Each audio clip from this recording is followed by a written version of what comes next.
உலக அரசியலின் உண்மை முகம்.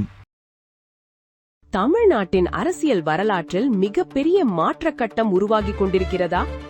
50 ஆண்டுகளாக மாறி மாறி ஆட்சி செய்த இரு திராவிட கட்சிகளுக்கு நடுவே தற்போது புதிய சக்தி எழுந்திருப்பதாக அரசியல் வட்டாரங்கள் பேசுகின்றன. நேற்று தமிழக அரசியலில் ஒரு மிகப்பெரிய சுனாமி வீசியிருக்கிறது என்றுதான் சொல்ல வேண்டும். தேர்தல் முடிவுகள் வெளியாகி 2 நாட்களே ஆன நிலையில் ஆட்சி அமைக்கப் போவது யார், யாருடைய கரம் ஓங்கி இருக்கிறது என்ற பரபரப்பான அரசியல் நகர்வுகளை பற்றித்தான் இந்த வீடியோவில் விரிவாக பார்க்க போறோம். தமிழக சட்டமன்ற தேர்தலில் அறிமுக கட்சியான தமிழக வெற்றி கழகம் 108 தொகுதிகளை கைப்பற்றி மிகப்பெரிய ஒற்றை கட்சியாக உருவெடுத்தது. 118 எம்எல்ஏக்கள் தேவைப்படும் நிலையில் 10 இடங்கள் குறைந்து நிற்கும் நிலையில் நேற்று மாலை 3:15 மணி அளவில் தமாக தலைவர் விஜய் சென்னை ராஜ்பவனில் ஆளுநர் ராஜேந்திர விஸ்வநாத் அர்லேகரை சந்தித்து ஆட்சி அமைக்க அனுமதி கோரினார். ஆளுநர் தரப்பில் தமாக தலைவர் விஜய்க்கு நான் சந்திப்பு அளித்துள்ளேன், அவர்கள் பெரும்பான்மையை கொண்டிருப்பதாக தெரிவித்துள்ளனர் என்று தெரிவிக்கப்பட்டது. மேலும் ஆளுநர் விஜய்க்கு 118 எம்எல்ஏக்களின் ஆதரவு கடிதங்களை சமர்ப்பிக்குமாறு கேட்டுக்கொண்டார். அவர் கூறுகையில், இது எங்களின் வெற்றி அல்ல, தமிழ்நாட்டு மக்களின் வெற்றி, நேர்மையான ஊழலற்ற ஆட்சியை தருவதே எங்களின் ஒரே இலக்கு என்றும் விஜய் கூறினார். தமிழக அரசியல் ஒரு புதிய சகாப்தத்தை நோக்கி நகர்கிறது.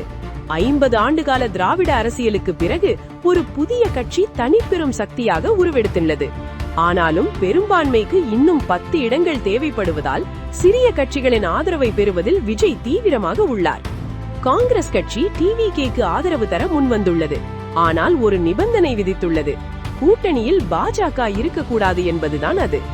காங்கிரஸ் கட்சியின் மாநில பொறுப்பாளர் கிரீஷ் சோடன்கர் வெளியிட்ட அறிவிப்பில், தமிழ்நாடு மக்கள் குறிப்பாக இளைஞர்கள் மதசார்பற்ற முன்னோக்கிய அரசுக்கு வலுவான ஆணையை அளித்துள்ளனர்.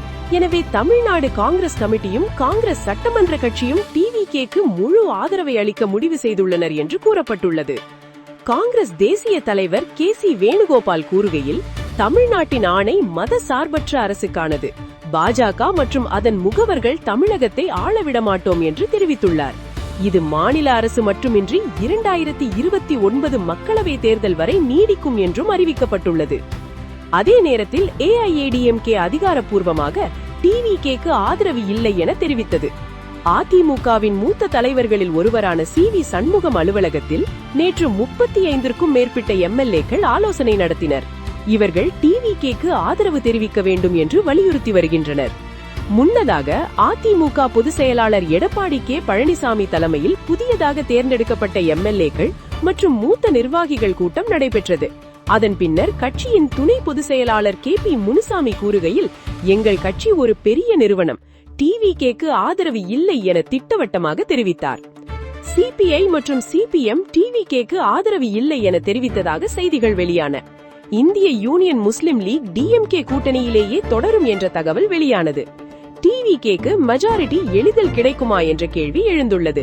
டிவிகே தற்போது தமிழகத்தின் மைய அரசியல் சக்தியாக மாறியுள்ளது. டிஎம்கே மற்றும் ஏஐஏடிஎம்கே இரண்டுக்கும் புதிய சவால் உருவாகியுள்ளது.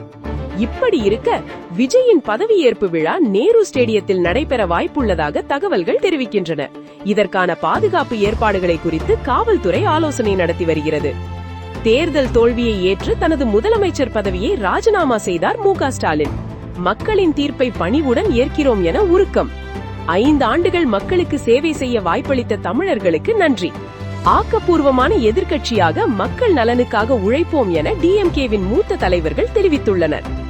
நேற்று சமூக வலைதளங்களில் ட்ரெண்டிங்கில் இருந்தது #விஜய் சிஎம் மற்றும் #DMK vs AIADMK ஆகிய ஹேஷ்டேகுகள் தான்.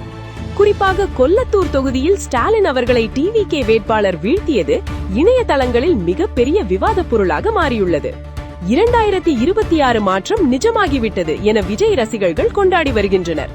அதே நேரத்தில் அதிமுக டிஎம்கே ஒன்றிணைய போவதாக பரவிய வதந்திகள் மீம்ஸ்களாக பறந்து கொண்டிருக்கின்றன.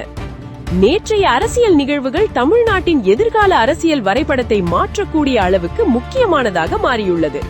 டிவிகே எழுச்சி, டிஎம்கே மற்றும் ஏஐஏடிஎம்கேயின் புதிய சவால்கள், கூட்டணி அரசியல், மெஜாரிட்டி கணக்கு போர் ஆகிய அனைத்தும் தமிழக அரசியலை மிகப்பெரிய திருப்பு முனைக்கு கொண்டு சென்றுள்ளன.